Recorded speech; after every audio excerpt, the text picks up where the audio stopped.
চলুন আজ বানিয়ে নিই নিমন্ত্রণ বাড়ির শুক্তো। এবার চলুন কি কি লাগবে দেখে নিই।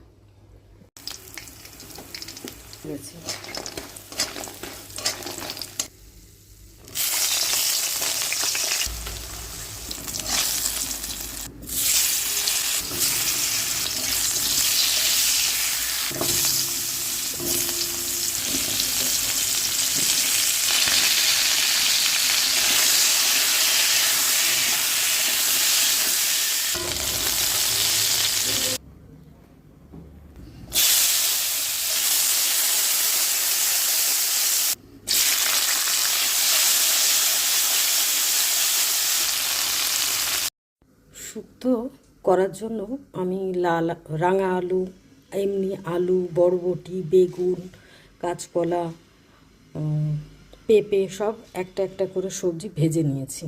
এদিকে বড়ি ভেজে নিয়েছি। লাস্টে দেওয়ার জন্য পাঁচফোড়ন আর রাঁধুনি শুকনো খোলায় নেড়ে গুঁড়ো করে নিয়েছি। এখানে সর্ষে, পোস্ত আর রাঁধুনি একসাথে বেটে নিয়েছি। আর এখানে আদা বাটা রেখেছি খানিকটা। কড়া করে উচ্ছে ভেজে নিয়েছি। কড়াইতে আবার একটু তেল দিয়েছি, তেল কমে গেছিলো ভাজতে ভাজতে। এবার পাঁচফোড়ন এখানে ফোড়ন দেবো, সাথে একটু রাঁধুনিও দেবো পাঁচফোড়নের সাথে। এবার আলুগুলো দিয়ে দেবো, দেবো নুন। আর নুনটা বেশি দেবো না, কারণ সবজিটা আমার নুন আছে, সেই কারণে। আলু ভাজা হয়ে গেছে, দিলাম তেজপাতা আর আদা বাটা।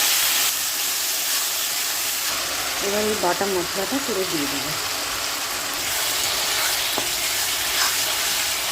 বাটি ধোয়া জল।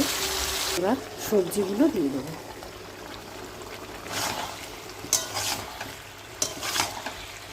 এবার দেবো দুধ আর জল।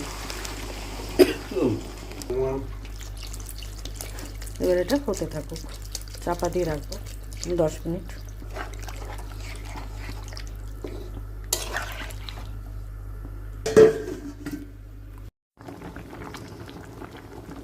এবার একটু চিনি দেবো। সবজিগুলো সব সেদ্ধ হয়ে গেছে, কারণ একটু মিষ্টি হলে ভালো লাগে, মানে একটু ব্যালেন্সের জন্য দিতে হয়। তো আমার বাড়িতে আমি দিই, আপনারা দিলে দিতে পারে। আমার হয়ে গেছে। এবার দেবো উচ্ছে ভাজাগুলো আর বড়িগুলোও দিয়ে দেবো।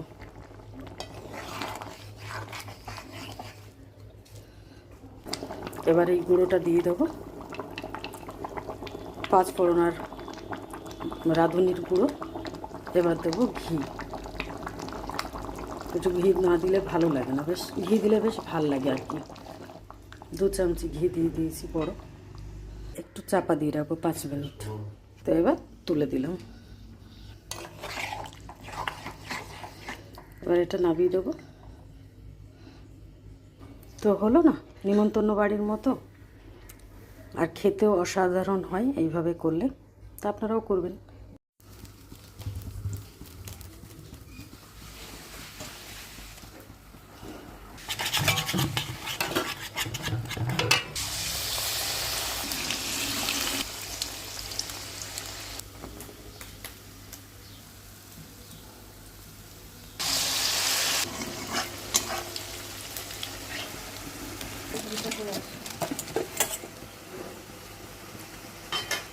এটা হচ্ছে পাট শাক ভাজা, মানে আমরা এইভাবে ভাজি।